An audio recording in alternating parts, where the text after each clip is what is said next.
Kamu dengar nggak? Aku sekarang ada di dalam rumahmu.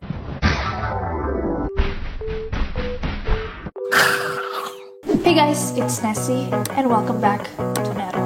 Aku tahu karantina ini merupakan waktu yang cukup berat untuk kita semua, dan baik dari kalian yang bilang ke aku bahwa kalian senang banget dan sangat-sangat terhibur minggu lalu ketika aku upload 2 Neror dalam 1 minggu. And yes, aku juga belum bisa move on dari kasusnya Paulette Guevara. Tapi malam ini di Neror kita juga akan membahas tentang topik yang sangat-sangat menyeramkan. Namely, the biggest internet mysteries of all time. Misteri-misteri asli di internet yang paling seram sepanjang masa. This involves real people. Ini melibatkan orang-orang asli dalam kehidupan nyata. So without any further ado, stop senyum-senyum cause shit's about to go down. Okay. They don't call me the queen of horror for nothing. Gotta live up to the hype, man. Hari ini kita akan membahas sesuatu yang sangat-sangat... Kita akan mulai video ini dengan M Cave atau Gua M dan hilangnya Kenny Veach. So ada seorang laki-laki bernama Kenny Veach. So Kenny ini bikin video di YouTube bilang bahwa dia menemukan gua yang berbentuk M di sekitar Nevada, Amerika Serikat, di area dekat dengan Shadow Mountain. Dan dia juga bilang bahwa gua ini terletak dekat pangkalan angkatan udara Nellis. And I'm looking for a cave that I found, and hopefully I'll find it. It's shaped like a big M. It's a big cave that looks just like a gigantic M. So I hope I can find it again. Tapi dia menjelaskan juga ketika dia mendekati gua M ini, dia mendapatkan kayak sensasi yang gak enak. Di YouTube dia mengatakan, I'm a long distance hiker. One time during one of my hikes out by Nellis Air Force Base, I found a hidden cave. Aku adalah seorang pendaki jarak jauh. Sekali waktu ketika aku lagi mendaki dekat pangkalan angkatan udara Nellis, aku menemukan gua tersembunyi. Jalan masuk gua ini terbentuk seperti huruf M besar. I always enter every cave I find, but as I began to enter this particular cave, my whole body began to vibrate. Oh my god. Aku biasanya selalu memasuki semua gua yang aku temui. Tapi dengan gua yang satu ini, ketika aku masuki, tiba-tiba badanku mulai bergetar. Semakin dekat aku dengan pintu masuknya, getaran tubuhku tuh juga semakin parah. Tiba-tiba aku menjadi sangat-sangat takut, trauma gitu, dan cabut dari situ. Ini adalah salah satu hal teraneh yang pernah terjadi padaku. And something about that cave just spooked me. Out of all the caves I've ever gone in, this one just made my body vibrate. The closer I got to it, the crazier my body felt, and I was like, alright, I'm not gonna go in there right now, but I'm coming back someday. Now, mungkin kebanyakan dari kalian mikir bahwa misterinya adalah gua M itu. But no, bukan cuma itu. Setelah dia ngepost ini, Kenny Veach menghilang. Tak ada satupun yang tahu di mana dia sekarang. Muncullah teori-teori dari aspek paranormal sampai yang lebih logical kayak itu mungkin adalah tempat rahasia militer. Tapi satu yang pasti, Kenny Veach menghilang dan bahkan keluarganya dan orang-orang terdekatnya masih mencari dia. Nobody knew what happened. Gak ada yang tahu apa yang terjadi sama dia. Dan banyak banget orang yang datang ke lokasi yang dibilang untuk mencari gua M ini dan tidak pernah satupun ada yang menemukannya. If that doesn't scare you, I don't know what will. Apa menurut kalian gua M itu? Komen di bawah. Next. Next ada Chip Chan. Buat kalian yang sudah memakai internet for a very long time, untuk waktu yang sangat-sangat lama, mungkin kalian tahu kasusnya Chip Chan ini. Tapi untuk kalian yang nggak tahu, ini adalah sebuah kasus yang berhubungan dengan seorang wanita yang menyebut dirinya sendiri Chip Chan. Para pengguna internet mengenalnya dari webcamnya sendiri. Chip Chan ini pertama kali ditemukan di sebuah thread di website 4chan pada tahun 2008. Nah, orang-orang mulai menonton dia karena dia kelihatan di webcamnya ini tidur dengan posisi yang sangat-sangat gak normal. Dan awalnya banyak orang yang mikir, oh my god, ini kayaknya live stream orang meninggal deh. Tapi ternyata enggak, dia tidur aja, cuma tidurnya emang aneh gitu. Cuma yang lebih menarik perhatian adalah gadis ini tinggal di satu ruangan yang kelihatannya tidak terlalu diurus, dan dia setiap tidurnya tuh extremely long gitu, panjang banget. Dan pada waktu-waktu yang enggak normal, jadi kayak misalkan jam 2 sore gitu, dia tidur sampai nanti jam 3 pagi or something like that. Di dalam webcam ini, Chip Chan biasanya antara kayak di komputernya nulis gitu, atau tidur. Dan tidurnya tuh kayak tadi aku bilang lama banget, bisa 12 jam. Nah terus orang-orang yang nonton tambah lama tambah banyak, terus mereka tuh kayak nyari-nyari kode gitu, kayak oh lihat deh ada gambar ini, ada tulisan itu gitu kan. At some point, Chip Chan ini meninggalkan alamat email di layarnya dia, dan akhirnya dia mulai membocorkan informasi-informasi kepada orang-orang yang mencoba email sama dia. Dia mengklaim bahwa dia tidak perlu bekerja karena sebenarnya orang tuanya tuh kaya banget dan dia dapat warisan dari orang tuanya. Tapi dia juga bilang bahwa dia ini diperas karena uangnya dia Dan semakin lama informasinya semakin menyeramkan. Chip Chan sempat ngupload sebuah foto. Fotonya ini buram gitu. Dia bilang bahwa orang di foto itu bernama P. Dan dia cerita bahwa P ini adalah perwira polisi Korea Selatan yang sangat korup yang menahan dia dalam tahanan rumah. Chip Chan dia juga ditanemin microchip gitu di pergelangan kakinya dengan chip yang dinamakan Fairy Chip. Dan chip yang ditanamkan di kakinya itu mampu mengontrol pola tidur, suasana hati, dan moodnya Chip Chan. Nah, di banyak video-videonya Chip Chan ini dia menunjukkan kulitnya yang kayak ada merah-merahnya, terus lebam, ada luka atau kayak borok gitu. Tapi ketika ditanya orang-orang kayak kenapa, apa yang terjadi sama kamu, dia selalu bilang bahwa hal-hal ini dikarenakan Fairy Chip yang dimasukin ke badan saya. Nah, sampai sekarang gak ada yang tahu sebenarnya Chip Chan ini apa, kayak apakah ini adalah project kayak art project atau dia benar-benar ditahan sama P itu, atau ada juga yang berteori bahwa dia ini sebenarnya memiliki gangguan mental. So sampai sekarang gak ada yang benar-benar tahu what the heck happened, apa yang sebenarnya terjadi. What do you think? Komen di bawah. Next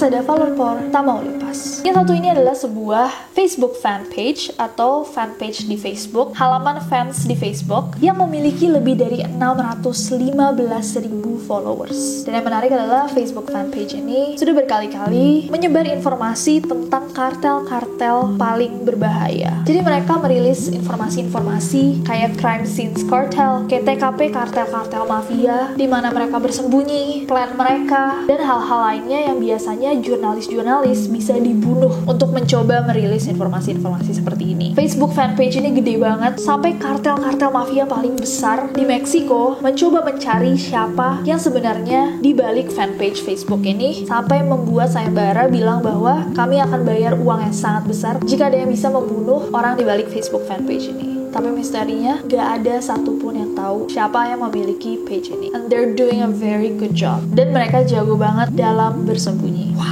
Wow. Ini kayak Lambe Turah, but instead of talking about other people, dia membantu polisi dan publik membongkar rahasia-rahasia kartel-kartel mafia. Wow, gila, ini berani banget sih. Wow, I can only imagine kayak kamu pikir gak ada yang tahu kamu siapa, tiba-tiba suatu hari pintu rumah kamu didobrak. What would you do? Apa yang akan kalian lakukan? Tapi orang baik kayak gini semoga dijaga malaikat ya. Serem banget. Apa kalian berani untuk melakukan sesuatu kayak gini? Komen di bawah. Next ada email Jack Froze.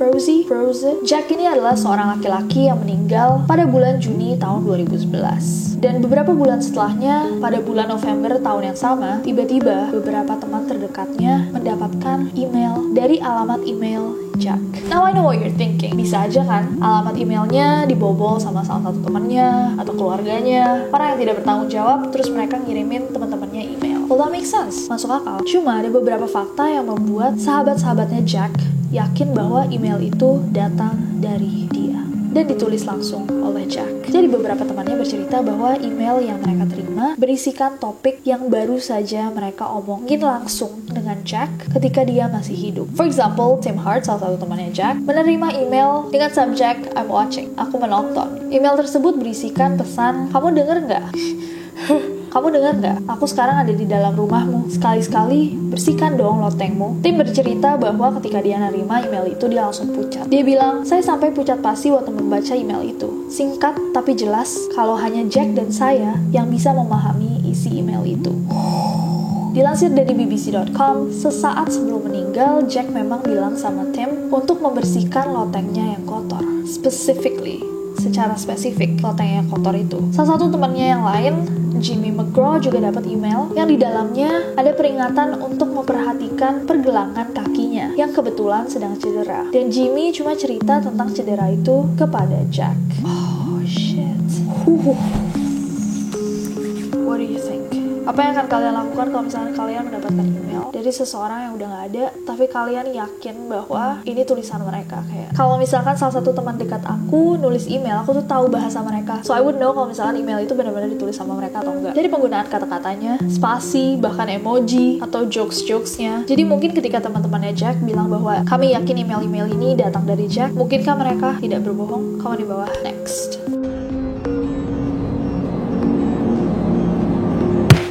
Next ada Sad Satan. Permainan video horor ini diposting di deep web oleh pengguna bernama ZK.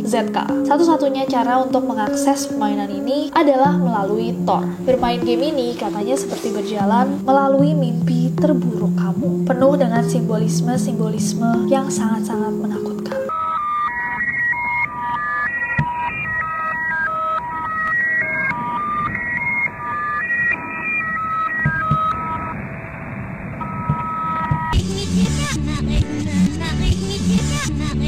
Dan banyak banget orang yang udah mencoba untuk menguraikan permainan ini dan mencari siapa sebenarnya yang membuat, tapi tidak pernah ada yang tahu. Konon katanya kalau kamu terus-terusan memainkannya, kamu akan kehilangan akal sehat. I mean, of course, kalau lama-lama mainan sesuatu yang bikin kamu stres, of course lama-lama kamu akan gila. Would you wanna try it? Apa kalian berani mencobanya? Komen di bawah. Next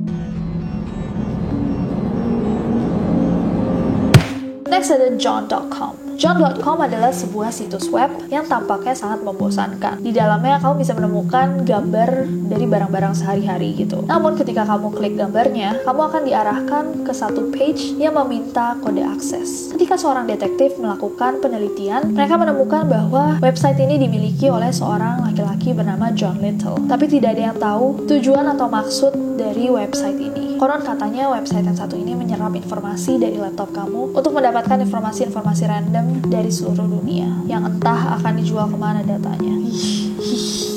Next. Dan yang terakhir ada Markovian Parallax Denigrate. Yang satu ini disebut World's Oldest Internet Mystery atau misteri internet tertua di dunia. Video ini nggak lengkap kalau kita nggak ngomongin yang satu ini. Semuanya dimulai ketika serangkaian postingan diunggah ke internet pada tahun 1990-an. Postingan-postingan ini sangat aneh dan belum terpecahkan bahkan sampai 20 tahun setelahnya. Jadi sekitar 5 Agustus tahun 1996, ratusan pesan aneh mulai meluncur ke thread diskusi di Usenet. Mereka terdiri dari blok kata-kata yang tampaknya tidak masuk akal dan terdengar seperti slam poetry atau puisi slam. Tahu kan yang biasanya puisi marah-marah gitu, berisikan amarah. Tapi bukan cuma itu, puisi-puisi ini terdengar sangat mengerikan. Jadi di dalam puisi ini, kata-kata itu kayak random words, kata-kata random, dan satu-satunya yang nyambung adalah Markovian Parallax Denigrate. Karena banyak yang mikir kayak, ini orang iseng kali, atau nggak jelas nih, nggak ada maksudnya. Jadi kebanyakan dari post-postan ini udah hilang. Tapi satu postingan asli yang bertahan berkat arsipnya Google berbunyi Jitterbug, McKinley, Ape Break,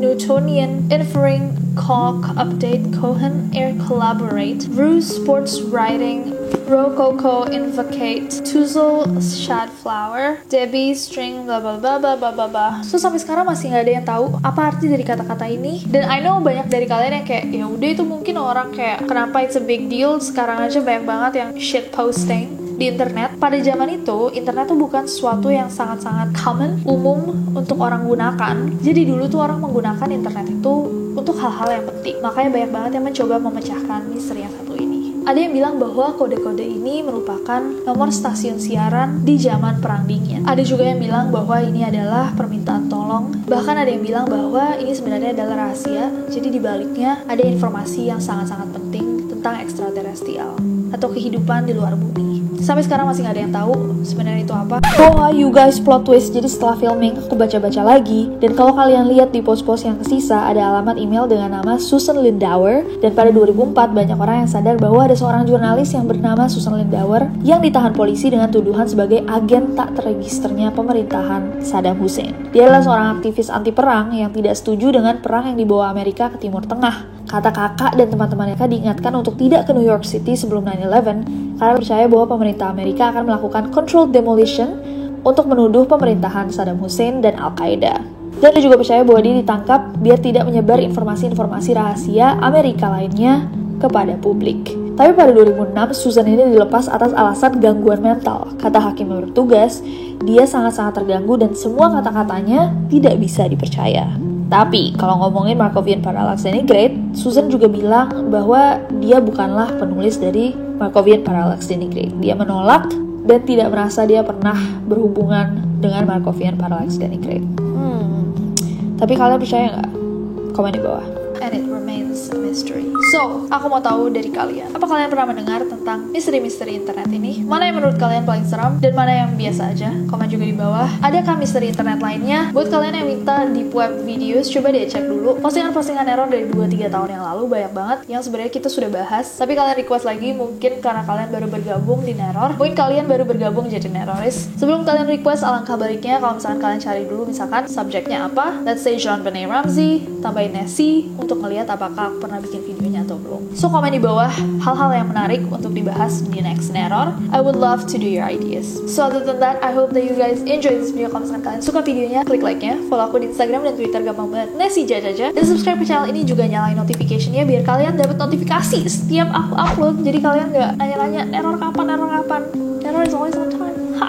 Nggak sih, nggak on time, on day. Dan klik subscribe karena aku nggak sabar buat ketemu kalian lagi. Bye bye.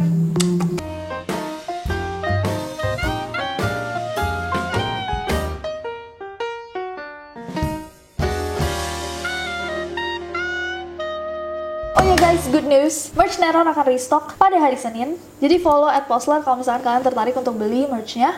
Tapi aku kebetulan lagi dicuci karena aku pakai terus. Kalian follow aja Posler karena detail restocknya bakal ada di situ. Oke, kita bisa kembaran. Bye bye.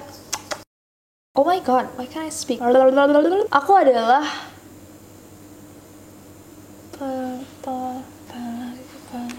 pendaki. Aku harus nyanyiin lagunya Ninja Hattori untuk ingat kata-kata pendaki. Pow pow pow. He's a chap.